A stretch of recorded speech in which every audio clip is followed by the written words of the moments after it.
Hello everybody, it's Alex from Shadowverse Gaming, and today I'm going to be doing something slightly different which I think people might find helpful. So not only do I play games with the Shadowverse Gaming crew, but I actually design all of their sort of mixer animations, logos and that sort of thing. I am the graphic designer. I design the website, I manage the social media graphics. It's something that I'm actually good at and enjoy doing, not to toot my own horn. Recently been trying to up my After Effects game, and I do have Creative Cloud. I pay for the whole suite, but I don't have any extra money for extra plugins. So trying to make 3D, obviously you get Cinema 4D Lite with your Creative Cloud subscription, but it's kind of clunky to work with, quite slow. So doing 3D in After Effects is quite difficult. You can do it with shapes and text, but making custom shapes and logos I've found a real pain in the backside. So I'm going to show you something I've discovered which is really helpful for me, at least. It's sped up my workflow and really helped me to understand the 3D system and reflections a lot more. You do not need any external plugins for this. We're going to use everything inbuilt into After Effects. We are also going to be using Photoshop, and we're going to be using After Effects. So what we're going to want to do first is we're going to want to launch Photoshop. Now I'm using the most up-to-date one as of what's the date today? The 16th of May 2020. Lockdown still, hooray! How's everyone coping with coronavirus? So just wait for this to load up. And then obviously I've got things that I need here, but I am just going to go to open, and I have my logo there, so I'm going to open that up. Now this is a logo that I'm using from like my Xbox gamer picture, etc. So I'm just going to come across to layers over here, and I've got my coloured copy which has got all my effects on, all that. I'm going to hide this layer and actually hide the background and show the safe layer that I always make. So this is all one layer here. Now the first thing we're going to do, because this is almost a custom typeface, so I can't just type this AM out into After Effects, I've manually got rid of the A strut and the M leg on the left to kind of make it match up nicely. So what I'm going to want to do is you're going to come up here and you want the magic wand tool, and you're going to select, for me I'm going to select the A, and you don't want to select both, you want these as individual elements because it gives you a lot more flexibility when we finally get to After Effects. So once we have this selected and you have the marquee going round, you're going to want to right click, go to make work path, tolerance 2 pixels should be enough. And this happened last time. I'm just going to zoom in. You can see up here it's kind of a bit funny, so I'm just going to grab the pen tool and I'm going to subtract that path. And we're back to normal. So you can see it's now flush with the black. So you're going to come across the paths, just make sure that's there. What you're going to want to do now is go to File, Export, Paths to Illustrator, and you're going to want to export the work path. Select OK, and I'm just going to save this a.ai, and that will save pretty quickly. Now I'm going to come back across to layers, grab the magic wand selection tool again, select the M, right click, make work path, tolerance of 2, that's traced perfectly every single point. Just checking the path, that's fine. File, export, pass to Illustrator, work path, and that'll be M. Fantastic, so now we can go ahead and close Photoshop. I don't want to save it because I like my graphics. Now you want to load up Illustrator. I have absolutely no idea how to use Illustrator. In fact, I think I installed it yesterday. simply for this project I've been working on. I'm not an expert on Photoshop, After Effects or Illustrator. This is just purely something I find like people should know. So you can see I've already worked on things, but for the case of the tutorial, I'm going to load up A. Yeah, whatever, I guess. Wait for it to load. And you can see as I move over, this path is my A. But there's nothing selected, so I'm going to click on the path. And you can see over here to the right, it says stroke. I'm just going to give it a black stroke. And I'm going to up the stroke to 3 pixels. Not that, excuse me, not that it's really going to matter, as you'll see shortly. I'm just going to move this into the center. No, I'm not. There we go. It's not going to matter, but I'm just going to quickly save this. Over to A again. I'm going to replace it and just save all these settings as is, because I don't understand it. And then we're going to open M. Okay. Again. Stroke color of 100% and 3 pixels. File. Save. It's M. So that was a nice and quick step. Go ahead and close Illustrator. Now, for the fun bit. Prepare yourselves. After Effects. Now, you do, or preferably should have a semi-decent computer. I'm using an i7 8th gen or 9th gen processor. The best i7 there is, which I think's, I can't even remember. And I've got an RTX 2060S. So I've got 6, or was it 8 gigabytes? I can't actually remember the specs of my computer. It's been a while since I built it. But I've got a fair bit of graphics memory. Ooh dear. So you're going to want to load up After Effects, and no After Effects tutorial will be complete without saying I'm going to create a new composition, and I'm going to call it 3D tutorial. Why not? And I'm going to create it as 1080p. I usually like going for 60 frames per second, so that's what I'm going to stick with. I'm going to go for 10 seconds. Background color is not going to matter because I usually work with transparency anyway. You also want to make sure you come over to 3D renderer and have Cinema 4D selected. Do not use Classic 3D. Make sure you have Cinema 4D selected. I know older versions of After Effects will have Ray Trace 3D, which has disappeared since the newest updates, which is a shame because I have a ray tracing compatible graphics card.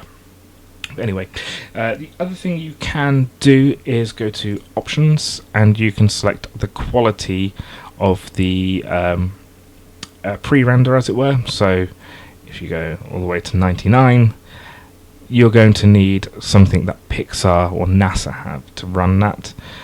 So for me, it doesn't actually really matter. I'm going to stick down to 1, but you can only... Do you know what? Actually, let's try quality of 10. Let's give that a go. And once you're happy with that, just select OK. So here's our blank comp. Now, I'm going to go over to Project. I'm going to import a couple of files. None of those. Get out of my Shockwave folder. I'm going to import this background, which is Torrent by Chroma Supply, or Jim LePage. Please go check him out. He makes some fabulous textures, Photoshop brushes. I've got most of my backgrounds and textures from him. They're absolutely stunning. Anyway, so I'm going to import that. I'm going to import the M. I'm going to import the A. And that is just the Illustrator files and a JPEG. I will very quickly show you what happens when I import, when I go into Photoshop and just do it from a JPEG. so that you can see that this isn't pointless and there is a reason why I'm trying to go around it. So, load up my logo, and again I will just, for sake, do that. File, save as. I normally save as PNG because of transparency. Cool. New. So if I import that,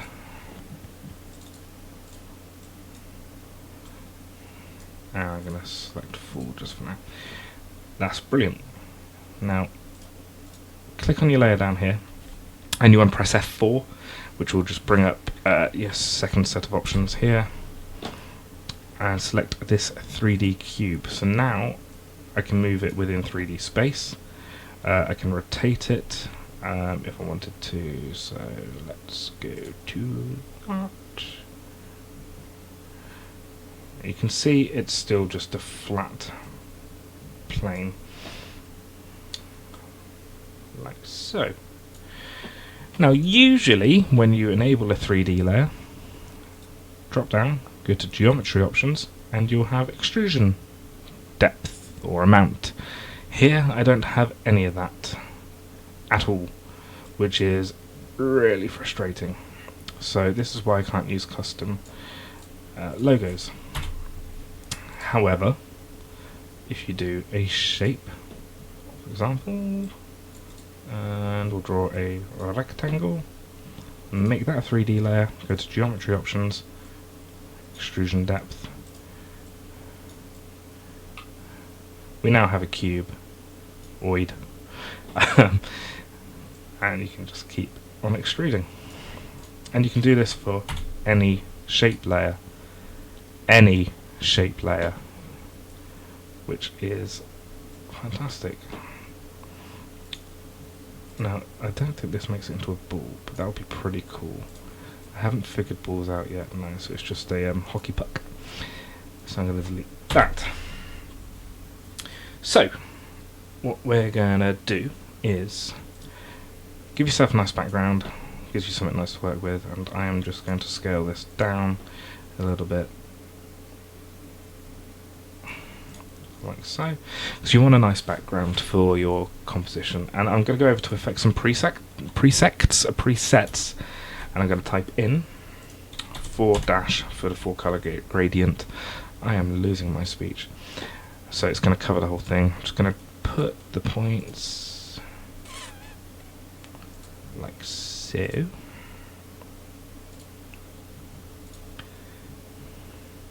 I may be asking, why have I added a gradient on top of an image? Now I can't see the image. Just wait. And my branding colours tends to be mixtures of blue and pinky purples. I'm quite happy with that. It's only a tutorial. You can do whatever you want. You can add the points wherever you want, so you can bring them in like that, or you can just drag them. So you could probably make some cool lighting effects with this, but that's not what we're here for today. And then you're going to go down to blending mode, and you're going to change it to hue or color. And I'm going to stick to color because I think that looks a little better. Anything that's white or black under hue will stay as so. So that's added a nice dark sort of round to it. I'm going to stick with color. The next thing I'm going to add as well is a Gaussian blur, just so it doesn't detract from what we're actually doing. Repeat edge pixels, always safe to do so, because if the actual image was over to the side, you're going to get a bit of bleeding, which looks unsightly. So repeat edge pixels, and I'm going to change my blurriness up to about 75. So I'm just going to blend it in nicely. Just rename that to background. Cool.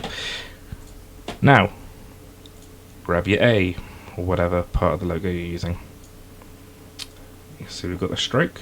If I enable 3D on that, I still can't do it. Gosh. Now what is it I said earlier? I'm sure you were all listening.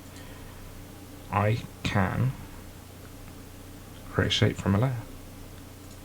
Delete your original AI file. We now have a shape layer.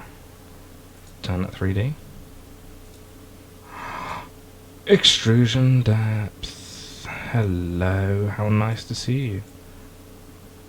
I now have a 3DA. However, it's a little bit see-through. Not a problem. Remember, this is a shape layer, so if I go into Contents and Group, you can see I have the path and the stroke. So the path is what the stroke is applied to, but no fill until you go to Add, Fill. And then you can change the colour. So I'm just going to change all of this to white for a specific reason. And stroke to white. And you're saying, remember me saying, in Illustrator you don't need to worry about the stroke width because you can actually change it like so. So it gives you a lot more flexibility. So again, I'm just going to hide a, go to right click on M, create shapes from vector layer, delete the original just so it's out of the way, transform, oops sorry, make it 3D layer, geometry options, extrusion depth, go for 100. I think, did we go for 100? No, okay, we'll go for 150 on each. Just to look pretty. And again, there's no fill on it, so I'm going to go to fill. And then I'm going to change the fill color to white. And the path color, nope, sorry, there's no color of the path. To white, and change the stroke width to 5. Fantastic. So now we are going to move A and M, and we're going to put them in a pretty similar place. So that's 1200 by 545, and A we're going to move to 545, and if not 1200, we're going to actually go for 600. Actually, I'm going to shift it along. Cool. I'm also going to want to change the rotation just so that they're both facing the correct way for me. There you go. And then just shift it closer together. Fantastic. So we have our two 3D layers. Now you're going to go ahead and create a new camera,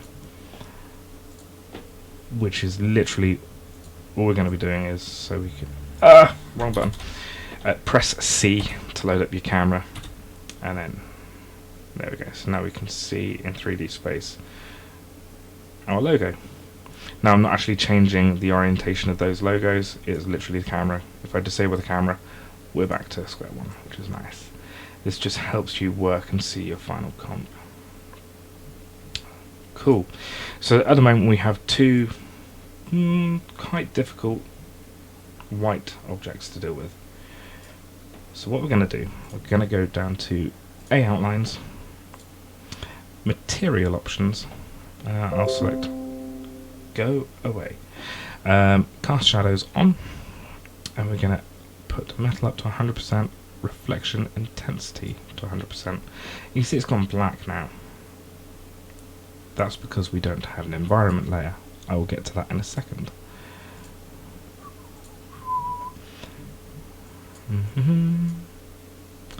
Lovely. So basically what this is now is a completely black metal object. So grab your background again, put it above the background layer. No, actually ignore me, delete that. Go to the background layer and duplicate it, Control and D. So now I have background 2. The reason I've duplicated it rather than doing a new one is because I actually want the effects still minus the Gaussian blur. So delete that. And you can see that I've still got the background and this new layer I've made with the same colours. Now, right click on background 2 and just click on environment layer and watch the magic happen. The A and the M is now reflecting that environment layer. and it just looks so pretty. That's pretty much it. What I would be inclined to do now is also create some lights. So I'm just going to create a white spotlight with the intensity of 100, which is shining onto the A and the M. And you can see, excuse me, how that looks as it moves around. And I mean, don't be afraid to get creative. So we can change the color of the spotlight to a nice blue. That should shine a bit more blue onto there. You can change the cone width to just the middle, cone angle rather. So you're going to get that really pointed spot on it. Let's just turn the camera off a second. So let's up the cone angle to about there. See, it increases. I'm going to go with white because that just adds more colour to the reflection. You can change the radius, shadows, cast shadows on, yes, and you can change it to a parallel light or a point light or ambient light, but we don't want that, we want spot. And then you can obviously just duplicate that, and we're going to go to wrong button, so finicky. Move that one over there, which I update on the M. I'm actually going to select spotlight 1, move it over to there. I'm going to turn the camera back on. I'm going to look from the side-ish top. So we're just going to move that one slightly more over, and we're going to change the point of interest. Not that way. Not that way. That way. Just so it's facing more in. And spotlight 2, point of interest. Like that. I'm going to disable the camera. So now we're going to have 2 spotlights on there. Spotlight 1. We are going to put you as a nice pink, just for the sake of this. Oh, lovely. And for spotlight 2, I really need to learn the quick keys on this. I'm going to go for a nice blue. There we go. You see that nice sort of gradiented effect. Now the environment layer is your reflection layer, so you can actually use HDRIs, especially if you are trying to put 3D text within an actual environment. This is purely just computer generated imagery for streams and stuff, so a bit different to your advanced techniques. But yeah, I felt like I needed to show everybody what I've learned because I'm so proud of myself. And then rendering. Now this is over a 10-second period. I'm not going to animate. You can animate, so you can actually animate like the rotation. I might put in what I've already done at the end of this so you can see it is works in progress. That's pretty much it. Thank you for watching. Be careful when you're going to render. Now render queue might be quicker, but I tend to render straight to MP4 at high bitrate or 40 megabits per second. I had a 20-second clip take an hour to render, which isn't too bad, but I wanted to use my computer for other things instead. I had to play Xbox, which isn't too bad. But yeah, thanks again. If you like this tutorial, or if you have any other quick tricks and tips, and please share them with me. I'm always up for learning. I need to get better at After Effects specifically. If anyone has any good tips for Illustrator, and if I can make really cool things with that, I'd be so up for that. And again, please check out Chroma Supply, Jim LePage. He is a fantastic artist based in America. I've done a collaboration with him with my light painting photography. I highly recommend you check him out. Thanks again. See you in the next video. Goodbye.